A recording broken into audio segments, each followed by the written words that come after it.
జై శ్రీమన్నారాయణ. ఆండాళ్ దివ్య తిరువెళగలి ఏ శరణం. మనం ఈరోజు ధనుర్మాసంలో 30వ పాశ్రంలోకి వచ్చాము. ఆ పాశ్రం యొక్క అర్థాన్ని చూద్దాము.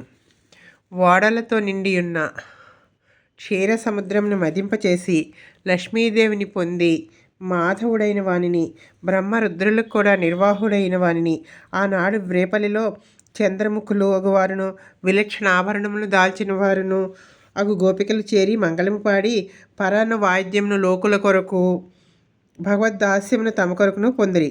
ఆ ప్రకారమునంతను లోకమునకు ఆభరణమైన శ్రీ విల్లిపుత్తూరులో అవతరించి సర్వదా తామరపూసలమాలను మెడలో ధరించుండు శ్రీ భట్టనాథుల పుత్రికి గోదాదేవి ద్రావిడ భాషలో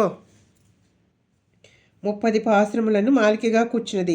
ఎవరి 30 పాసురములను క్రమము తప్పక చదువుదురో వారు ఆనాడు గోపికల శ్రీకృష్ణుని పొందిన ఫలమును,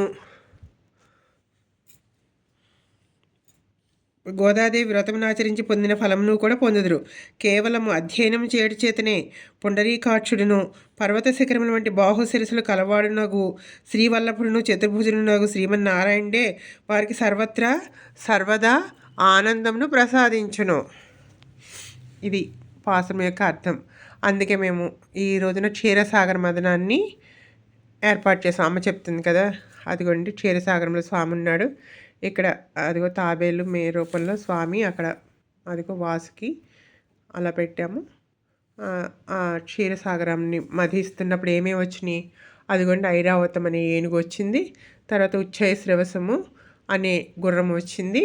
ఆ తర్వాత కల్పవృక్షము, కామధేనువు, వీటన్నిటితో పాటు లక్ష్మీదేవి కూడా వచ్చింది. అదిగోండి అమ్మ వచ్చింది. లక్ష్మీదేవి ఉద్భవించిన వెంటనే కూడా స్వామిని వివాహం ఆడింది.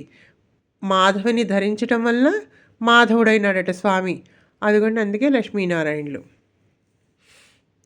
అదిగోండి ఓడలతో నిండి ఉన్న క్షీరసాగరం, క్షీర సముద్రంలో.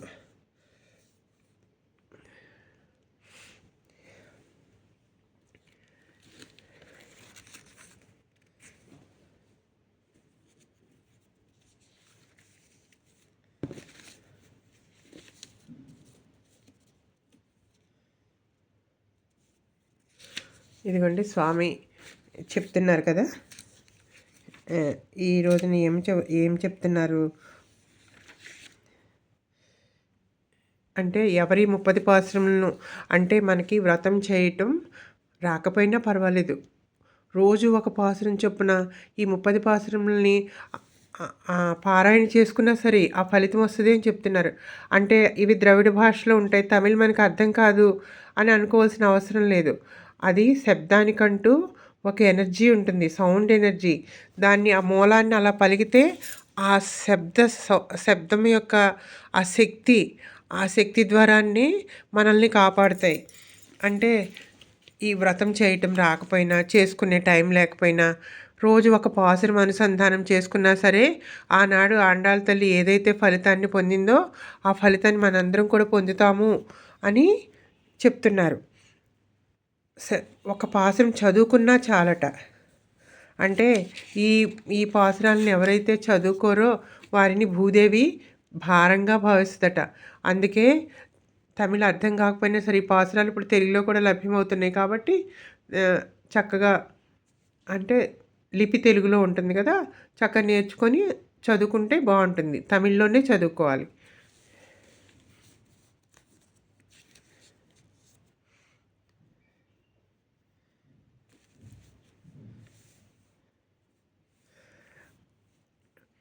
ప్రయోజనాంతరపరులైన దేవతల కార్యమును పూర్తి చేయుటకు తన శరీరము నలుగురిని కూడా లెక్క చేయని ఈ వాత్సల్యమూర్తి శ్రీకృష్ణుడే కావాలని కోరిన గోపికల అభిమతమును తప్పక నెరవేర్చులని సూచించుటకు స్వామి వాత్సల్య కార్యముకు అమృత మథన వృత్తాంతాన్ని ఇతడు ప్రస్తావించుచున్నారు.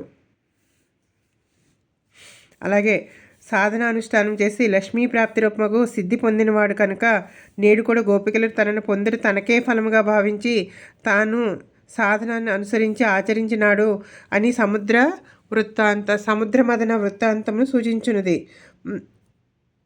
సముద్రమును మధించినప్పుడు పడవలకేమి భంగము కలుగుకున్నట్లు మదించినాడట అని మదనమున స్వామికి గల నేర్పు సూచితమైనది.